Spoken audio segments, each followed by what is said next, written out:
Nëse e larguar nga puna, ose të kam pushuar, ndoshta se di, që firma mund të ketë borxh para, për pushime që si ke përdorur.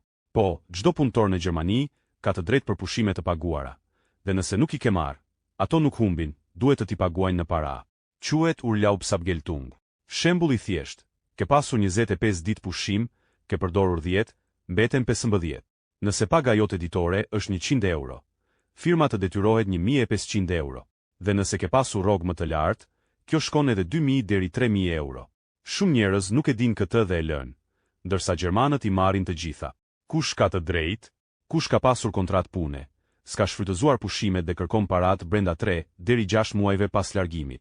Shumica e kontratave ka një afat që quhet Ausschlussfrist. Nëse kalon pa kërkuar, humbe të drejtën.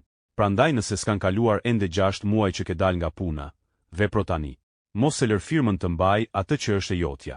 Shpërndaje këtë video që edhe të tjerët ta dinë, dhe shkruaj në komente nëse do ta sqaroj hap pas hapi si ti kërkosh.